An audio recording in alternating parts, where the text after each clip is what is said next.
નમસ્કાર, સુપ્રભાતમ વિદ્યાર્થી મિત્રો.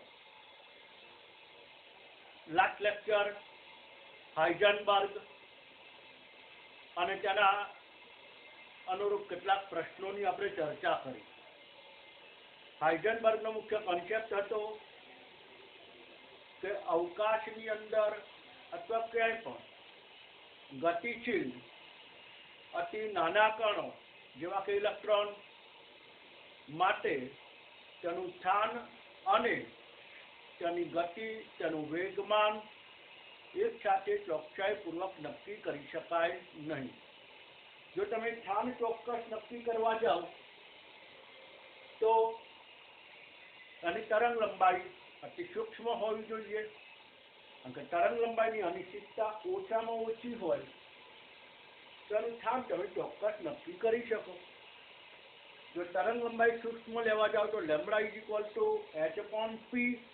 કારણ કે લેમ્બડા અને વેગમાન એકબીજાના ઓપોઝિટ, તો વેગમાન ઊંચું થઈ જાય. હવે ઊંચું વેગમાન ધરાવતું આ જે ફોટોન કણ જે ઇલેક્ટ્રોન પર અથડામણ કરે અને પરિણામે ઇલેક્ટ્રોનની ગતિ એકાએક બદલાઈ જાય, એના વેગમાનમાં ફેરફાર થઈ જાય, એના વેગમાં ફેરફાર થઈ જાય. એટલે સ્થાન તમે ચોકસાઈપૂર્વક નક્કી કરી શકો નહીં. જાણે કે કોઈ પણ અતિ નાના ગતિશીલ એવા પદાર્થો, ઘટક કણો કે જેનું સ્થાન અને વેગમાન જાણે કે વેગ એ ચોકસાઈપૂર્વક નક્કી કરી શકાતું નથી. તેના અનુસંધાનમાં અલગ અલગ સૂત્રો હતા, એની માહિતી આપણે જોઈ ગયા. કેટલાક પ્રશ્નોની ચર્ચા કરી. એવા જ આજે બે પ્રશ્નો જે આપણે જોઈએ ત્યાર પછી આજે નવા ટોપિક તરફ આપણે જવાનું છે કે જે આ ચેપ્ટરનો સૌથી મોસ્ટ આઈએમપી ટોપિક, અને એ પરમાણુની ઇલેક્ટ્રોન રચના અંગેનો છે. અને એ પરમાણુની ઇલેક્ટ્રોન રચના કેવી રીતે કરવામાં આવે, ઇલેક્ટ્રોનની ગોઠવણી કેવી રીતે કરવામાં આવે છે, ક્યાં કરવામાં આવે છે, એને આધારે આપણે અલગ અલગ માહિતી જોવાની છે. ઓકે, તો સૌ પ્રથમ પહેલી વસ્તુ કે આ એક હાઇઝનબર્ગ પર આધારિત જ પ્રશ્ન અહીંયા બે છે. નંબર 1 કે જો કણના સ્થાન અને વેગમાનની અનિશ્ચિતતા સમાન હોય તો તેના વેગની અનિશ્ચિતતા શોધો. એટલે કે સ્થાન અને વેગમાનની અનિશ્ચિતતા સમાન છે અને વેગની અનિશ્ચિતતા તમારે શોધવાની છે. દાખલા તરીકે આપણે ધારી શકીએ કે તમને જે આપેલું છે મુજબ ડેલ્ટા એક્સ કે જે સ્થાનની અનિશ્ચિતતા અને ડેલ્ટા પી જે વેગમાનની અનિશ્ચિતતા એ બંને કેવી છે? સમાન, ઇક્વલ. બરાબર. હવે આપણે જાણીએ છીએ મુજબ સૂત્ર delta x into delta P is equal two h/4π. હજુ આપણને તો ખ્યાલ છે જ. હવે ડેલ્ટા એક્સ ઇન્ટુ ડેલ્ટા પી આપણે શોધવાની છે વેગની અનિશ્ચિતતા. વેગ શેમાં સમાયેલો હોય? ડેલ્ટા પી માં, કારણ કે delta P is equal to m delta V. બરાબર. પણ અત્યારે આપણે વેલ્યુ અપ્લાય નથી કરતા. ડેલ્ટા એક્સ ની જગ્યાએ શું લખી શકાય? Delta P. Okay, delta x is equal to delta p. Therefore, delta p into delta p is equal to h/4π. But delta p into delta p is equal to delta p square. Therefore, delta p square is equal to h/4π લખી શકીએ આપણે. બરાબર. હવે જો આનું વર્ગમૂળ લઈએ, આનું વર્ગમૂળ લઈએ તો પેલી બાજુ વર્ગમૂળ થઈ જાય તો therefore delta p is equal to 4 નું વર્ગમૂળ 2 એટલે કે 1/2 square root of h/π. 1/2 square root of h/π. પણ ડેલ્ટા p એટલે શું? m delta v. એમને સીધું આ બાજુ ડિવાઈડ કરી દો, એમને ડિવાઈડ કરી દેવામાં આવે એટલે અહીંયા ડાયરેક્ટ આપણે લખીએ delta v 1/2m square root of h upon પાઈ. તો આ એના વેગની અનિશ્ચિતતા થઈ ગઈ. આ ખ્યાલ આવી ગયો ને, કારણ કે ડેલ્ટા પી એટલે એમ અહીંયા છે, ડેલ્ટા પી એટલે એમ ડેલ્ટા વી. આપણે ડેલ્ટા વી વેગની અનિશ્ચિતતા શોધવી છે, એટલે એમ ને આ બાજુ લઈ ગયા, એટલે 1/2m square root of h upon પાઈ, કે જે વેગની અનિશ્ચિતતા તરીકે ઓળખાય.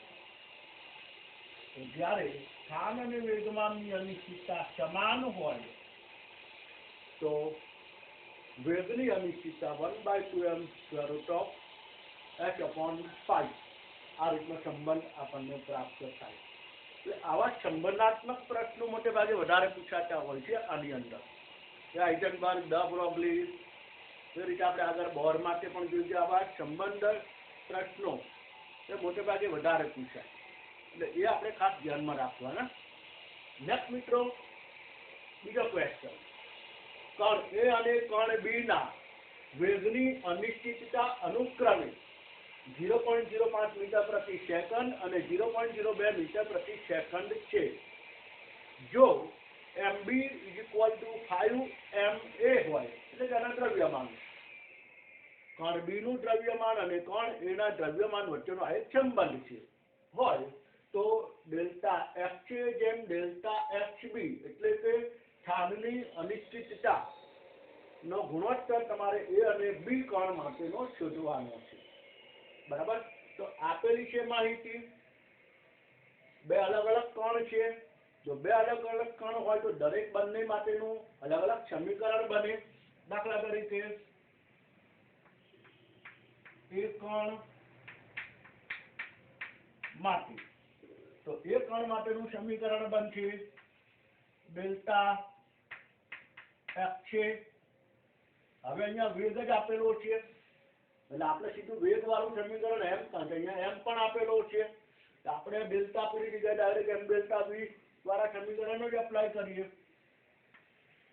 એમ એ ડેલ્ટા વી એ, કારણ કે ત્રણેય માટે વસ્તુ અલગ અલગ છે. એમ એ એમ બી નો સંબંધ આપેલો છે, બંનેના વેગ પણ અલગ અલગ છે, માટે ત્રણે ત્રણ રાખવું પડશે. એ is equal to h upon 4π. Okay, એ જ રીતે બી કણ માટે, તો બી કણ માટે આપણે લખીશું delta XB MB delta VB is equal to h upon 4π. આપણે શોધવાનું છે એક્સ બાય એક્સબી, ગુણોત્તર લઈ લઈએ. બરાબર? એટલે કે આ બંનેનો ગુણોત્તર, દાખલા તરીકે અહીંયા આપી દઈએ નંબર 1, અહીંયા આપી નંબર 2, તો 1 અને 2 નો ગુણોત્તર. તો શું લખાશે? Delta F into ma into delta va divided by delta xb into mb into delta vb is equal to h/4π ઉડી જાય equal to 1. બરાબર? કેમ? તો અહીંયા લખી દઈએ, કારણ કે સમીકરણ 1 ભાગ્યા સમીકરણ 2 કરતા. ઓકે, હવે આપણે x/xb શોધવું છે, એટલે આ બધું શું કરવાનું, પેલી બાજુ લઈ જઈએ, તો mb વાળો ભાગ ઉપર જતો રહે, ma વાળો ભાગ નીચે. therefore ડેલ્ટા x/ડેલ્ટા xb is equal to mb delta vb upon ma delta va. હવે mb બરાબર શું છે? તો અહીંયા આપેલું છે 5ma, વેલ્યુ જ એપ્લાય કરવાની. તો ઇઝ ઇક્વલ ટુ mb બરાબર 5ma ડેલ્ટા vb, તો ડેલ્ટા vb ની વેલ્યુ આપેલી છે, બી કણનો વેગ અનુક્રમે તો 0.02 અપોન ma તો એટલા ને એટલા જ રહે છે, એમાં કોઈ ફેરફાર નહીં.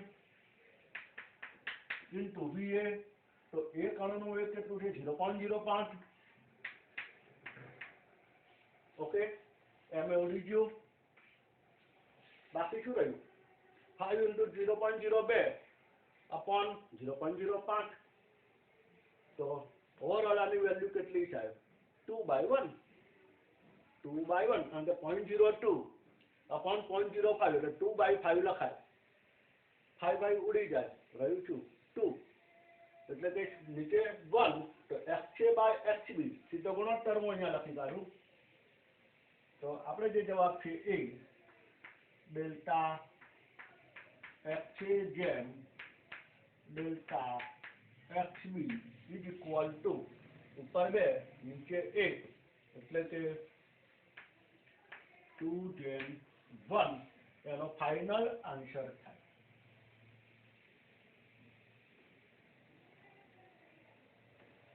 ઓકે, તો ડેલ્ટા XA જેમ delta XB is equal two 2/1. જો એ બે વચ્ચેનો સંબંધ તમારે મેળવવાનો થાય તો delta XA/XB is equal two 2/1. તો delta XA is equal two 2 delta XB. એટલે કે બી કણની અનિશ્ચિતતા એ કણ કરતા અડધી થઈ, અથવા એ કણની અનિશ્ચિતતા એ બી કણ કરતા બમણી થઈ, એવું પણ કહી શકાય. બરાબર? એટલે એવો પણ પ્રશ્ન નીચે પૂછેલો હોય કે એ કણની અનિશ્ચિતતા એ બી કણ કરતા કેટલામાં ઘણી, કેટલા ભાગની, જે બી થતું હોય એવું પણ પ્રશ્ન તરીકે પૂછી શકે. તો એને આધારે પણ આ રીતે તમે વાક્ય રચના સમજીને એ પ્રશ્ન સોલ્યુશન કરી શકો. તો આ હાઇઝનબર્ગ પર આધારિત. હવે હાઇઝનબર્ગ પર આધારિત ઘણા બધા એક્ઝામ્પલ બુકની અંદર પણ છે. એવું નથી કે એક્ઝામ્પલ નહીં કરવાના. તો મિત્રો એવું છે જ નહીં કે બુકમાં છે એ ન પૂછાય. કારણ કે આપણી બુક એ પહેલે શું તમને કહેતો હોય છું, બુક આપણી NCERT બેઝડ જ છે. અને NCERT બેઝડ બુક બનાવી દીધી છે, તો ઓલ ઇન્ડિયા લેવલ બુક એક જ સમાન છે અને એમાંથી જ પ્રશ્નો પૂછાતા હોય. એટલે બુક લેવલના MCQ તો ખાસ એ જે પ્રશ્નો જે ન્યુમેરિક છે એ પણ કરવાના, પણ જનરલી અહીંયા ન્યુમેરિક એવા પ્રશ્નો હોય કે જેમાં કેલ્ક્યુલેશન શક્ય તેટલું ઓછું થતું હોય, એવી રીતે જે પ્રશ્નો પૂછવામાં આવતા હોય. એટલે બુકના જે ન્યુમેરિક પ્રશ્નો છે કે જેમાં કેલ્ક્યુલેટર વગર શક્ય બનતું નથી. એવા બધા પ્રશ્નો વેલ્યુ બધી ચેપ્ટરમાં 6.626 હોય, 10⁻³ હોય, 9.1 બનતું હોય, 6.602 ને આધારે ઘણા બધા અલગ અલગ વેલ્યુ આવી કોમ્પ્લિકેટેડ વેલ્યુ જ હોય છે. એટલે શું થાય, તમારે એનો ગુણાકાર ભાગાકાર થોડું મુશ્કેલ લાગે, પણ પછી જો એવા પ્રશ્નો ક્યારેક પૂછાય તેમાં નિયરેબલથી જ તમારે કામ કરવાનું. તમારે શું કરવાનું, બુકના જે એક્ઝામ્પલ આપેલા છે એનો જવાબ તમને બધું ખબર જ છે, કારણ કે બુકનું કામ તો તમારે બધું લગભગ થઈ જ ગયેલું છે. તો એનો જવાબ તમને ખ્યાલ છે. હવે તમારે એ જ આંકડાકીય માહિતીને અંદાજિત ગણતરીથી ચાલો કે 6.626 આપણે જે પ્લેન અચળાંક લખ્યો તો 6.6 થી ચાલવાનું. એ જ રીતે અલગ અલગ માનો કે ઇલેક્ટ્રોનનું દ્રવ્યમાન 9.1 સમથિંગ લઈએ તો 9 થી ચાલો. તો શું સામાન્ય ફેરફાર આવે છે એની ગણતરીમાં, તો જેથી કરીને તમને ખબર પડશે કે આનું કેલ્ક્યુલેશન આ રીતે થાય. H/4π એની વેલ્યુ તો આપણે ફિક્સ કહી દીધેલી છે. તો આવી કોઈ શક્ય જ્યાં દરેક એક્ઝામ્પલમાં આવવાની જ હોય તો એવી વેલ્યુઓ તમે પહેલેથી જ કેલ્ક્યુલેટ કરી રાખો અને શક્ય ત્યાં સુધી યાદ રાખો, કે જેથી કરીને શું થાય, તમારે સીધું એ એપ્લાય કરવાનું રહે એટલે કામ થોડું ઇઝી બને. એટલે ન્યુમેરિક કેલ્ક્યુલેશન વાળો મુદ્દો હોય ત્યાં સરળતાથી ગણતરી કેવી રીતે થઈ શકે એ તમારે પ્રેક્ટિસ કરવી પડે. પછી આ કે એવો વિષય નથી કે સીધા એક્ઝામમાં જઈશું ને આપણે બધી ગણતરીઓ જાતે કરી દઈશું, એ નહીં થાય. એવી કોમ્પ્લિકેટેડ ગણતરી કોઈ આવી જશે તો તમે પછી ગુંચવાઈ જશું, કારણ કે પ્રશ્ન ઓમિટ કરી દેવો પડે. એટલે એના કરતાં બેટર આવી ન્યુમેરિક જે પ્રેક્ટિસ છે એ પણ થોડી કરતું રહેવાનું, કે જેનો જવાબ તમને ખબર જ હોય કે આટલો જવાબ આવે છે. હવે એમાં હું અંદાજિત વેલ્યુને આધારે જઈશ કે જવાબમાં કેટલો ફરક પડે છે એ ચેક આઉટ કરવાનું. કારણ કે તમારા વિકલ્પની અંદર શક્ય ત્યાં સુધી એવા જવાબો જ હોય. હા, કેલ્ક્યુલેટરથી કામ કરતા હોય તો જવાબ તમારો જે આવતો હોય એક્ઝેક્ટલી એમાંના જવાબ વિકલ્પની અંદર હોય ને એના નિયરેબલ જવાબો હોઈ શકે જો કેલ્ક્યુલેટરથી કામ કરતા હોય તો. પરંતુ વિધાઉટ કેલ્ક્યુલેટર તો એની અંદર જવાબ જનરલી એવા આપવામાં આવતા હોય કાં તો ડિજિટમાં ફેરફાર કરે 51.24 આવતું હોય 6.124 આવતું હોય 0.0624 આવતું હોય તો આંકડાકીય સરખું છે ખાલી ડિજિટમાં ફેરફાર તો એ તમે ડિજિટને આધારે કેલ્ક્યુલેટ કરી શકો અથવા તો 6.1 અને બીજાનો જવાબ 6.2 આવા નિયરેબલ જવાબો જનરલી આપે નહીં. એ થોડીક મોટો ચેન્જ જ હોય. તમે અંદાજિત વેલ્યુ 6 લાયા હોય કે 5.9 લાયા હોય તો તમને ખ્યાલ આવી જાય કે આનો જવાબ મારે 6ની આજુબાજુ કહેવાય. એ તમે છેદ વધારે છે કે અંશ વધારે છે એને આધારે કેલ્ક્યુલેટ કરવાનું એટલે તમને ખબર પડી જાય કે આનો જવાબ કોની નિયરેબલ જાય. આ પ્રેક્ટિસનો વિષય છે, મહાવરો કરવો પડે તો જ તમને ખ્યાલ આવે. ઓકે મિત્રો, તો અહીંયા આજે હાઇઝનબર્ગ પર આધારિત અગાઉ આપણે જે પ્રશ્નો જોઈ ગયા અને આ જે પ્રશ્નો આ પ્રકારના પ્રશ્નો લોજિકલ પ્રશ્નો જે પૂછાતા હોય છે જેની આપણે હવે ચર્ચા કરી દીધી. હવે આપણે જે છે નેક્સ્ટ ટોપિક જે છે એ ક્વોન્ટમ આંક ઉપર જવાનો છે. અત્યાર સુધી આપણે વાત કરી હતી ત્યાં ઘણી બધી તો ઇલેક્ટ્રોન એ પરમાણુના કેન્દ્રની આસપાસ વર્તુળાકાર માર્ગમાં તરંગ સ્વરૂપે ગતિ કરે છે. કારણ કે ઇલેક્ટ્રોન કણ પણ છે અને તરંગ પણ છે. એટલે તરંગ સ્વરૂપે જે ગતિ કરે છે તો અવકાશમાં ઇલેક્ટ્રોન ક્યાં ગોઠવવામાં આવે છે? અવકાશમાં ઇલેક્ટ્રોન ગતિ કરે છે તો એ ગતિ કરે છે શેમાં હોય છે? કેવી રીતે ઇલેક્ટ્રોન? માનો કે કોઈ એક પરમાણુ હાઇડ્રોજન છે એમાં તો એક જ ઇલેક્ટ્રોન છે પણ જેમ જેમ આગળ વધતા જાઓ તમને ખ્યાલ છે ઇલેક્ટ્રોન રચનાનો અભ્યાસ પણ તમે કરી ચૂકેલા જ છો. તો કાર્બન હોય તો કાર્બનની અંદર 6 ઇલેક્ટ્રોન છે તો આ 6 ઇલેક્ટ્રોન ક્યાં ગોઠવવાના? ઇલેક્ટ્રોન ક્યાં ક્યાં મૂકવાના? એના માટેના ચોક્કસ નિયમો, એના માટેના જે ક્વોન્ટમ આંક એની માહિતી. એટલે કે પરમાણુના કેન્દ્રની આસપાસ ગતિ કરતા ઇલેક્ટ્રોનની સંપૂર્ણ માહિતી દર્શાવવા માટે વપરાતા જે આંક છે એને ક્વોન્ટમ આંક તરીકે ઓળખાય. અને આ જુદા જુદા ક્વોન્ટમ આંક જેને આપણે ડિટેલ્સ માહિતી અને અનુલક્ષીને પણ કેટલાક પ્રશ્નો પૂછાતા હોય છે. હવે આ જે છે એ મોસ્ટ ઓફ આપણા ચેપ્ટરનો અંતિમ પોઈન્ટ છે જે ક્વોન્ટમ આંક અને તેને આધારે પરમાણુની ઇલેક્ટ્રોન રચના, કયા પ્રકારની ઇલેક્ટ્રોન રચના જોવા મળે, ન જોવા મળે, કઈ શક્ય છે, શા માટે શક્ય નથી, આના માટે કયો નિયમ લાગુ પડે, આ પ્રકારની રચના હોય તો કયા નિયમનું ઉલ્લંઘન થાય છે. આવા કેટલાક પ્રશ્નો કે જેની હવે લાસ્ટ ટોપિકમાં ચર્ચા કરવાના જે મોટે ભાગે પૂછાતા હોય.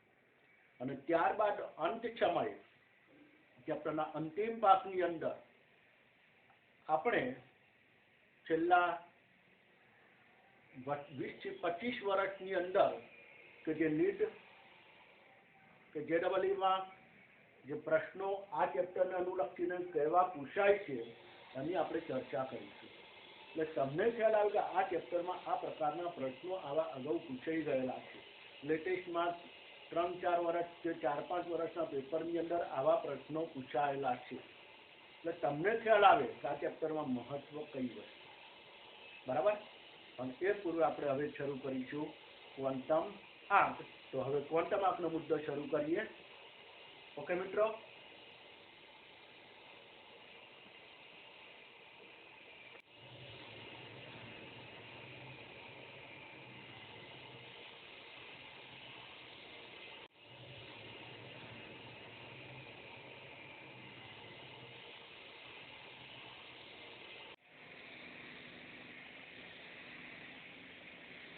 ત્યારબાદ મિત્રો હવે ક્વોન્ટમ આંક કે જેની આપણે શુભ શરૂઆત કરીએ.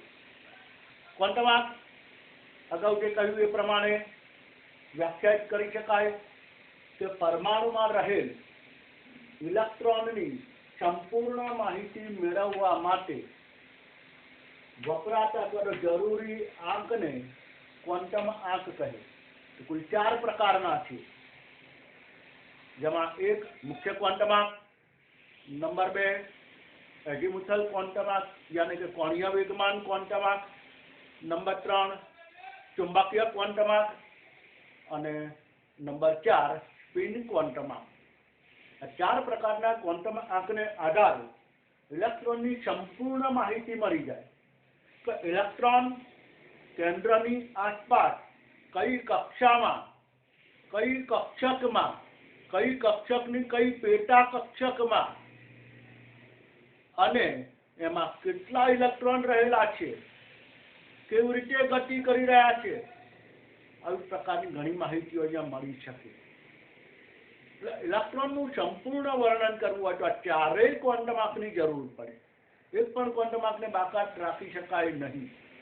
જે 1 બાય 1 જેમ આપણે અભ્યાસ કરતા જઈશું એટલે આપણને ખ્યાલ આવતો જ હશે. બેઝિક તો લગભગ તમે ઘણું બધું જાણો તો છો જ, પણ આ ટોપિક કે જેમાં થોડું સમજતા જઈએ અને પછી 4 ક્વોન્ટમ આંક સમજ્યા પછી જ એના પ્રશ્નોની આપણે ચર્ચા કરીશું. તો જ આપણને થોડું મજા આવશે, કારણ કે આના પ્રશ્નો કોઈ પણ ઇલેક્ટ્રોન માટે આવે ત્યારે 4 ક્વોન્ટમ આંકની ચર્ચા કરવાની આવે. એટલે 4 સમજ્યા પછી જ આપણે એનો આગળ માહિતી પ્રશ્ન સ્વરૂપે જોઈ શકીએ. ઓકે, તો સૌથી પ્રથમ પહેલું છે મુખ્ય ક્વોન્ટમ આંક. હવે મુખ્ય ક્વોન્ટમ આંક જે n વડે દર્શાવાય, સ્મોલ n. અગાઉ પણ ઘણી બધી વખત આપણે આનું સૂચન કરેલું જ હતું કે જે કક્ષાનું સૂચન કરે. તો n એ કક્ષાનું સૂચન કરે છે અને કેવી રીતે એની હવે આગળ આપણે માહિતી જોતા જઈએ. સૌપ્રથમ પહેલો મુદ્દો છે n નું મૂલ્ય. n નું મૂલ્ય જનરલી કયું દર્શાવાય, કેટલું હોય તો n નું મૂલ્ય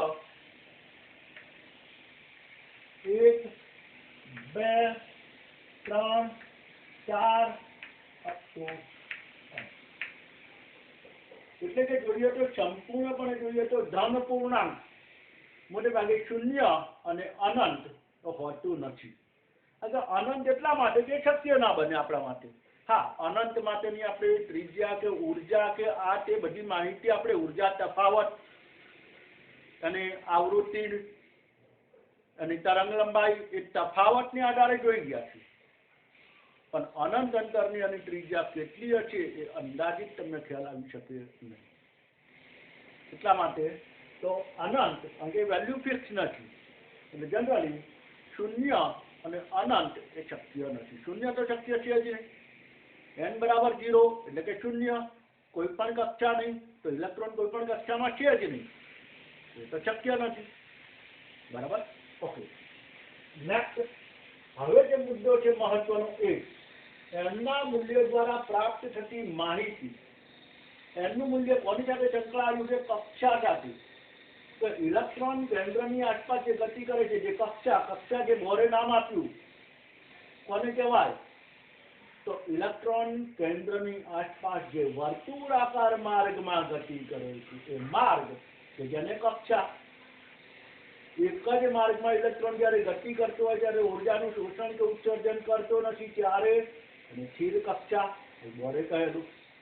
તો અત્યારે આપણે કક્ષામાંથી તો એમ જે કક્ષા તો એમના મૂલ્ય દ્વારા પ્રાપ્ત થતી માહિતી કે જેમાં ઇલેક્ટ્રોન જે કક્ષામાં રહેલ હોય તેને આધારે એક મુદ્દો આપણે જાણી શકીએ, કક્ષાનો ક્રમ. એટલે ઇલેક્ટ્રોન કઈ કક્ષામાં ગતિ કરે છે? n બરાબર 3 હોય તો ઇલેક્ટ્રોન ત્રીજી કક્ષામાં ગતિ કરે છે, n બરાબર 5 હોય તો ઇલેક્ટ્રોન પાંચમી કક્ષામાં ગતિ કરે છે, n બરાબર 1 હોય તો ઇલેક્ટ્રોન પ્રથમ કક્ષામાં ગતિ કરી રહ્યો છે. કક્ષાનો ક્રમ. ત્યારબાદ કક્ષાનું નામ જાણે કે સંજ્ઞા. ઇલેક્ટ્રોન બીજી કક્ષામાં ગતિ કરી રહ્યો છે અને સંજ્ઞા આપવામાં આવી છે કેપિટલ L. ઇલેક્ટ્રોન ચોથી કક્ષામાં ગતિ કરી રહ્યો છે અને માટે સંજ્ઞા આપવામાં આવી છે કેપિટલ N. પ્રથમ તો કેપિટલ K, LMNOP. તો કક્ષાનું નામ તમે જાણી શકો। ત્યાર પછી ઇલેક્ટ્રોન જે ગતિ કરી રહ્યો છે એનું કેન્દ્રથી અંતર તમે જાણી શકો। ઇલેક્ટ્રોન ત્રીજી કક્ષામાં ગતિ કર્યો હોય, કોઈક ઇલેક્ટ્રોન ચોથી કક્ષામાં ગતિ કર્યો હોય તો કયો વધારે દૂર છે? તો ત્રીજી કક્ષાવાળો, ચોથી કક્ષાવાળો। એ પણ માહિતી આપણને પ્રાપ્ત થાય। એટલે કેન્દ્રનું અંતર એટલે કે જેને આપણે કહી શકીએ કેન્દ્રથી અંતર એટલે કે કક્ષાની ત્રિજ્યા અથવા કદ પણ કહી શકાય। ત્રિજ્યા અથવા કદ। આપેલ કક્ષાનું કદ કેટલું હશે, આપેલ કક્ષાની ત્રિજ્યા કેટલી શોધી ચૂકેલા છીએ આપણે, બરાબર। ત્યાર પછી આગળ જે બીજી માહિતી જનરલ માહિતી આપણે જોઈએ, પછી એની દરેક માહિતીને વન બાય વન આગળ જે મૂકતા જઈએ। ઇલેક્ટ્રોનની ઊર્જા, જે કક્ષાની ઊર્જા, જે ઇલેક્ટ્રોન જે કક્ષામાં ગતિ કરી રહ્યો છે એ કક્ષાનું પર્ટિક્યુલર ઇલેક્ટ્રોન પણ એ કક્ષાની ઊર્જાને આધારે દ્વિતીય સ્તરમાં, ચતુર્થ સ્તરમાં હોય તો એમાં અલગ અલગ ઊર્જા E2, E4, E1, E3 આ બધા મૂલ્યો આપણે માહિતી જોઈ જ ગયેલા છીએ। એટલે એ ત્યાર પછી એની અંદર જે ઇલેક્ટ્રોન છે એ ઇલેક્ટ્રોનની કુલ સંખ્યા તમે શોધી શકો। તમારા ઇલેક્ટ્રોનની કુલ સંખ્યા કેટલી છે, તમારી કક્ષકોની કુલ સંખ્યા ની તમને માહિતી પ્રાપ્ત થઈ જશે। એમાં કુલ કેટલી કક્ષકો રહેલી હશે તો એ પણ તમને માહિતી પ્રાપ્ત થઈ શકે।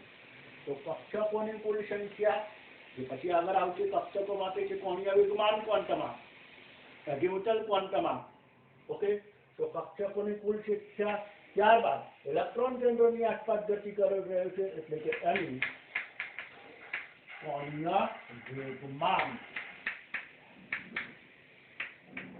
આટલી માહિતી એ મુખ્ય ક્વોન્ટમાને આધારે થઈ છે, જેમાંની આપણે જે જાણી ચૂકેલા છીએ એની માહિતી આપણે વન બાય વન લખતા જઈએ। તો નંબર 1 પહેલો મુદ્દો જોઈએ, કક્ષાક્રમ। તો 1, 2, 3, 4, 5 તો આ કક્ષાક્રમ થઈ ગયો। ઇલેક્ટ્રોન n બરાબર 2 તો બીજી કક્ષામાં, પછી આગળ આવતું જ હશે। જ્યારે આ બધી વસ્તુ અત્યારે યાદ રાખવી પડશે, કારણ કે અત્યારે તમને કદાચ કહી દઉં તો ખ્યાલ છે તમને ઇલેક્ટ્રોન હતા, દાખલા તરીકે 2s2 તો 2s2 લખેલું હોય એનો મતલબ 2 એટલે શું, s એટલે શું અને એની ઉપર 2 લખ્યું એટલે શું, એ બધી માહિતી એ વન બાય વન ક્વોન્ટમ આપને આધારે ખ્યાલ આવશે। તમને કહ્યું હોય 2p/1, 2px2, 3dz2, 3dxy1 વગેરે વગેરે કે જેને આધારે ચારેય ક્વોન્ટમ આંકની માહિતી તમને પૂછાય છે એક્ઝામની અંદર। ઓકે, નંબર 2 કક્ષાનું નામ यानी કે સંજ્ઞા। તો નંબર 1 હોય તો K, L, M, N, O, P બરાબર। એ રીતે અને અલગ અલગ સંજ્ઞાઓ આપેલી છે, એ પણ અગાઉ આપણે વાત કરી ચૂકેલા છીએ। ત્યારબાદ નંબર 3 કક્ષાની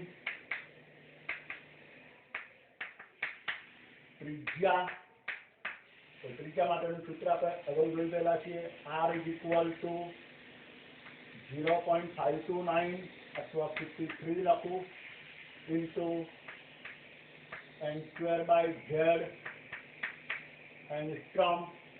0.53 અથવા 0.529 આપણે 529 પણ એપ્લાય કરેલું છે, તો 529 એપ્લાય કરો કે 53 એપ્લાય કરો બહુ કંઈ ફરક પડશે નહીં। તો n²/z એંગસ્ટ્રોમ ઇલેક્ટ્રોનની કક્ષાની અને ત્રિજ્યા શોધવા માટે। નંબર 4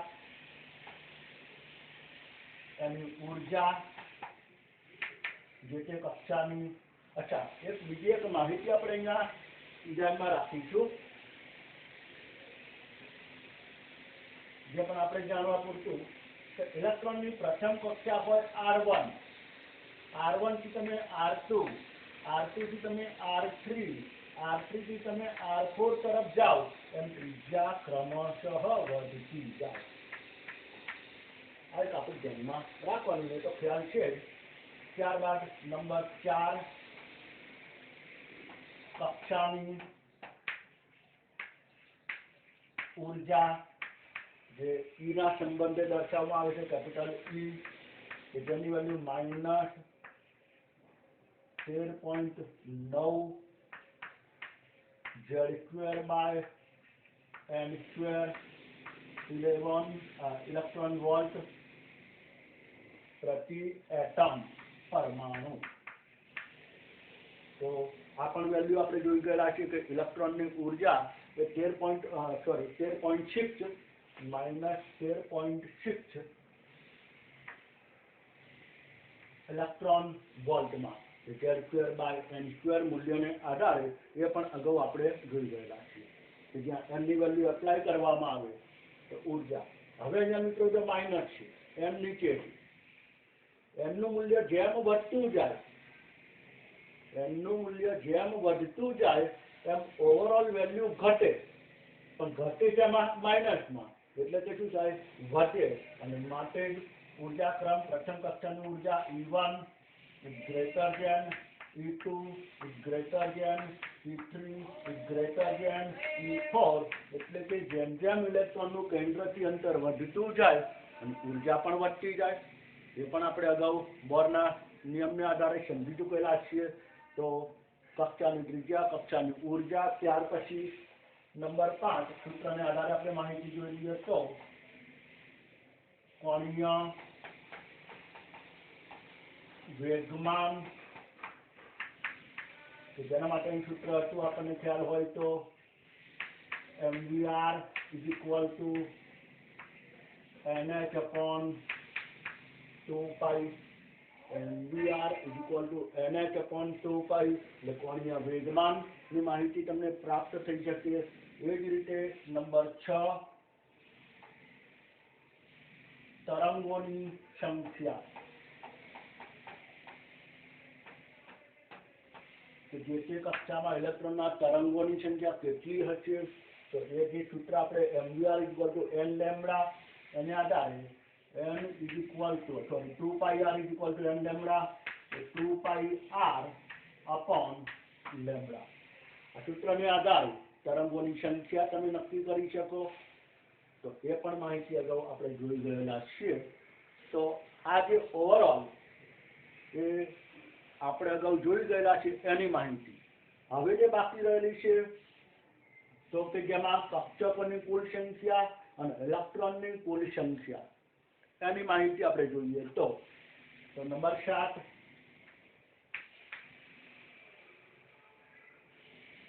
n પ્રકારની N² કક્ષકો, n પ્રકારની N² કક્ષકો, બરાબર. તો આની માહિતી આપણે સમજીએ. દાખલા તરીકે n બરાબર 1 હોય, n બરાબર 1 હોય તો આપણે શું કહી શકીએ, n પ્રકારની એટલે કે એક પ્રકારની, 1² એટલે કેટલી થઈ ગઈ, એક કક્ષક. પછી આવશે n બરાબર 1 એટલે કઈ કક્ષક, કઈ કક્ષા, પહેલી કક્ષા, પહેલી કક્ષા. તો પહેલી કક્ષામાં એક પ્રકારની એક કક્ષક રહેલી છે. હવે n બરાબર 2 એપ્લાય કરીએ, બરાબર. n બરાબર 2 હોય તો જેને આપણે કહીએ બીજી કક્ષા. તો બીજી કક્ષામાં કેટલી કક્ષકો, કેટલા પ્રકારની, તો 2 પ્રકારની. કેટલી કક્ષકો થાય, n², 2 નો વર્ગ એટલે કે 4 કક્ષકો. રહેલી હોય બે પ્રકારની. હવે n બરાબર 2 બીજી કક્ષા તમે ઇલેક્ટ્રોન રચના લખેલી એટલે ખબર હશે. પહેલામાં 1s આવે, બીજામાં 2s અને 2p આવે. 2s અને 2p એટલે બે પ્રકારની જગ્યાએ s અને p એટલે કે 2s અને 2p. કેટલી કક્ષકો? 4. p કક્ષકના પેટા પ્રકાર કેટલા? 3. px py pz એટલે p ના 3 કક્ષકો અને 2s ની 1. ટોટલ કેટલી થાય? 4 કક્ષકો થઈ ગઈ. તો બે પ્રકારની 4 કક્ષકો. બરાબર. એ જ રીતે હવે અન્ય આગળ હું લખતો રહું છું ડાયરેક્ટ 3 પ્રકારની 9 કક્ષકો કે જે કઈ કક્ષા છે? ત્રીજી કક્ષા. તમને પૂછવામાં આવ્યું ત્રીજી કક્ષામાં કેટલી કક્ષકો હોય? તો કે 9 કક્ષકો. ત્રીજી કક્ષામાં કેટલા પ્રકારની કક્ષકો હોય? તો 3 પ્રકારની. S P D S P D. Okay. પછી આગળ આવશે બધું ભણવામાં. ત્યાર પછી એ જ રીતે 4 પ્રકારની કેટલી કક્ષકો છે? 4 સ્ક્વેર એટલે કે 16 કક્ષકો જે ચોથી કક્ષા. આપણે જનરલી 4 પ્રકારની કક્ષકોનો આપણે અભ્યાસ હોય છે. એ પછીની 5મી કક્ષક જે G પ્રકારની છે એનો આપણે અભ્યાસ જનરલી હોતો નથી. આમ તો S P D F G H એ રીતે આગળ વધતું હોય. પણ આપણે અત્યાર સુધી જે શોધાયેલા તત્વો જે છે જે આવર્ત કોષ્ટક જે ચેપ્ટર નંબર 3માં આવશે એ આવર્ત કોષ્ટક પર આધારિત જેટલા બી તત્વો છે એ બધા તત્વોને ઇલેક્ટ્રોન રચના અત્યારે SPDF માં આવી જાય. 4 કક્ષકોમાં આવી જાય. હજુ GH કક્ષકોની જરૂર પડતી નથી. એટલે આપણે જનરલી અભ્યાસની અંદર SPDF કક્ષકો એટલે એક પ્રકારની એટલે S, બે પ્રકારની એટલે S અને P, 3 પ્રકારની એટલે SPD, 4 પ્રકારની એટલે SPDF. આગળ માહિતી આવતી જશે. અને કક્ષકો માટે છે કોણીય વેગમાન ક્વોન્ટમ. ત્યાર પછી મિત્રો નંબર 8 2n² ના મૂલ્ય પરથી જે તે કક્ષામાં રહેલ કુલ ઇલેક્ટ્રોનની સંખ્યા આ પણ જરૂરી છે, પૂછાતું હોય છે કે 2n² ના મૂલ્ય પરથી એટલે કે જે તે કક્ષામાં કુલ ઇલેક્ટ્રોન કેટલા રહેલા છે. દાખલા તરીકે તમને પૂછવામાં આવ્યો કક્ષાનું નામ. આપણે કોષ્ટક સ્વરૂપે જોઈ લઈએ.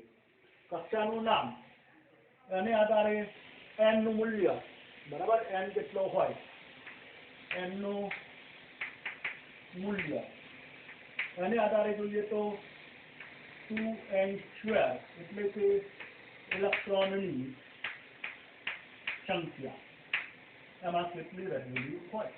બરાબર. તો 1 by 1 અલગ અલગ આપણે જોઈએ.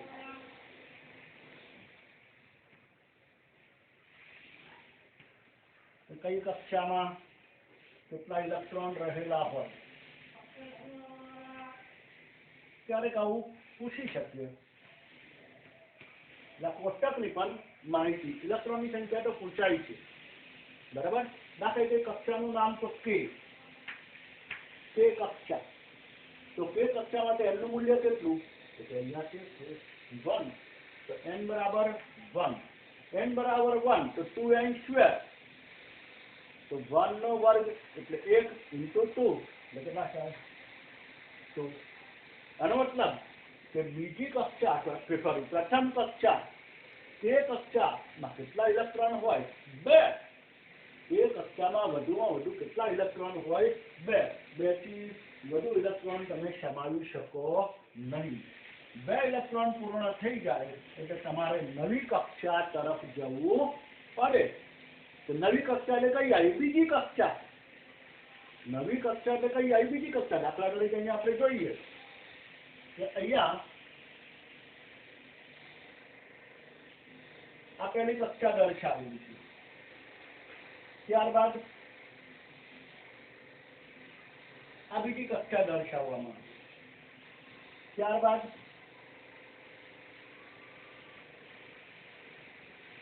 આ રીતે ત્રીજી કક્ષા દર્શાવવામાં આવે અને મહત્તમ તરફ જઈએ તો અત્યારે આપણે જે જરૂર છે ત્યાં સુધી આપણે માહિતી અભ્યાસ કરીએ. દાખલા તરીકે ચોથી કક્ષા છે, બરાબર, 4 કક્ષા છે અને બરોબર સેન્ટરમાં કેન્દ્ર. તો પહેલી જે કક્ષા છે n બરાબર 1 એટલે કે k કક્ષા. તો આ જે પહેલી જે દર્શાવવામાં આવેલી છે કે જે k કક્ષા, તો આ k કક્ષાની અંદર ઇલેક્ટ્રોન કેટલા હોય તો 2. એમાં કેટલી કક્ષકો હોય તો 1 પ્રકારની. કેટલી તો 2 કક્ષક. 1 પ્રકારની 1 કક્ષક 1s. આ બધું સમજાતું રહેશે ધીરે ધીરે. ત્યારબાદ હવે આગળ જઈએ તો L. તો L તો એ વખતે n નું મૂલ્ય કેટલું બને 2, કારણ કે હવે શું આવ્યું L. બીજી કક્ષા એ L. તો L ની અંદર હવે કેટલા ઇલેક્ટ્રોન આવશે તો 2n². તો n બરાબર 2, 2 નો વર્ગ એટલે 4, 4 દુ 8. તો એની અંદર ઇલેક્ટ્રોન કેટલા થઈ જશે 8. એટલે કે બીજી કક્ષામાં તમે મહત્તમ કેટલા ઇલેક્ટ્રોન સમાવી શકો 8. પહેલી કક્ષામાં કેટલા ઇલેક્ટ્રોન સમાવી શકો 2. એક ઇલેક્ટ્રોન ગોઠવ્યો હાઇડ્રોજન પરમાણુ પૂર્ણ, બીજો ઇલેક્ટ્રોન ગોઠવ્યો હિલિયમ પરમાણુ પૂર્ણ. હવે મારે લિથિયમ આવે ત્યારે લિથિયમનો ઇલેક્ટ્રોન ક્યાં ગોઠવવો પડે બીજી કક્ષામાં, કારણ કે પહેલી કક્ષામાં 2 જ ઇલેક્ટ્રોન સમાવી શકાય, વધુ સમાવી શકાય નહીં. એટલે ત્રીજી કક્ષામાં જવું, બીજી કક્ષામાં જવું પડે L માં, કે જેની અંદર 1 ઇલેક્ટ્રોન ગોઠવાયો લિથિયમ પૂર્ણ, 4 ઇલેક્ટ્રોન ગોઠવાય બેરિલિયમ પૂર્ણ, 5 ઇલેક્ટ્રોન ગોઠવાય બોરોન પૂર્ણ, 6 ઇલેક્ટ્રોન ગોઠવાય કાર્બન પૂર્ણ, 7 ઇલેક્ટ્રોન ગોઠવાય નાઇટ્રોજન પૂર્ણ, 8 ઇલેક્ટ્રોન ગોઠવાય ઓક્સિજન પૂર્ણ, 9 ઇલેક્ટ્રોન ગોઠવાય ફ્લોરિન પૂર્ણ અને 10 ઇલેક્ટ્રોન ગોઠવાય એટલે નિયોન. તો 10 ઇલેક્ટ્રોન એટલે અહીંયા 2 ઇલેક્ટ્રોન છે, અહીંયા 8. આપણે વાત કરી તો ટોટલ કેટલા ઇલેક્ટ્રોન થઈ ગયા 10. 10 ઇલેક્ટ્રોન થઈ જાય એટલે 2 કક્ષા પૂરી થઈ ગઈ. હવે 11મો ઇલેક્ટ્રોન ગોઠવવું હોય તો એના પછીની ત્રીજી કક્ષાની અંદર જાય. અને એ ત્રીજી કક્ષા જે હવે આવે એ કઈ આવશે KLM. તો M કક્ષા. તો N કક્ષા માટે n નું મૂલ્ય, M માટે n નું મૂલ્ય 3. તો 2n², 3 નો વર્ગ 9, 9 દુ 18. કેટલા ઇલેક્ટ્રોન આવે 18 ઇલેક્ટ્રોન. કઈ કક્ષામાં M કક્ષામાં. M કક્ષામાં મહત્તમ 18 ઇલેક્ટ્રોન સમાવી શકાય, બરાબર. ત્યાર પછી આગળ અંતિમ. તો અંતિમ એટલે કઈ આવી ગઈ હવે KLMN. આપણે n સુધીનો જ અભ્યાસ અત્યારે કરીએ છીએ, 4 કક્ષા મેં દર્શાવેલી જ છે. એટલે હવે આવી n કક્ષા. તો n કક્ષા માટે n બરાબર 4. તો અહીંયા મૂલ્ય આવે 4. તો ઇલેક્ટ્રોન 4 નો વર્ગ 16, 16 દુ 32 ઇલેક્ટ્રોન. એટલે કે આ n કક્ષામાં હું 32 ઇલેક્ટ્રોન ગોઠવી શકું. n કક્ષાની અંદર કક્ષકોના પ્રકાર કેટલા તો 4 પ્રકારની 16 કક્ષકો. એ 16 કક્ષકોમાં ઇલેક્ટ્રોન કેટલા ગોઠવાય 32. યાની કે એક કક્ષકમાં 2 ઇલેક્ટ્રોન ગોઠવાય, 2 થી વધારે ક્યારેય નહીં. એ પણ માહિતી આવતી. કોઈ પણ એક કક્ષકમાં, આ પેટા કક્ષકો સાથે છે, કોઈ પણ એક કક્ષકમાં મહત્તમ 2 ઇલેક્ટ્રોન ગોઠવાય, 2 થી વધુ ઇલેક્ટ્રોન ક્યારેય ન ગોઠવી શકે. એના માટેનો પણ નિયમ છે. 3 નિયમો આવશે ઇલેક્ટ્રોન અવબાવ, પાવલી અને ભૂંડ. નિયમોને આધારે આપણે જોઈશું. બહુ જ હવે તો રસપ્રદ મુદ્દો છે આ બધો, બહુ મજા આવશે, કારણ કે આ બધા પ્રશ્નો પૂછાય છે. આ સમજ્યા તો તમને ક્લિયર થશે. આમાં કોઈ ગણતરી નથી, ખાલી સમજવાનું છે, બરાબર. તો આની માહિતી n² ને આધારે આપણને અહીંયા અને 2n² ને આધારે કઈ માહિતી પ્રાપ્ત થાય જેનો આપણે અભ્યાસ કરીએ. એટલે કે અહીંયા જે દર્શાવ્યું છે મુજબ ફરીથી સમજી લો. તમારી જે કક્ષા જે છે તે તો કે કક્ષા હોય તો એની અંદર કેટલા ઇલેક્ટ્રોન આવે? 2. એલ કક્ષા છે એમાં કેટલા ઇલેક્ટ્રોન આવે? 8. આની અંદર કેટલા ઇલેક્ટ્રોન આવે? 18. અને અંતિમ કક્ષા જે છે જેની અંદર કેટલા ઇલેક્ટ્રોન આવે? 32 ઇલેક્ટ્રોન.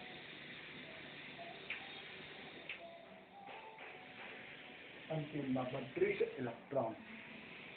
પછી આગળ છે 5મી કક્ષા હોય, 6ઠ્ઠી કક્ષા, 7મી કક્ષા તો હોય જ, એવું નથી કે નથી.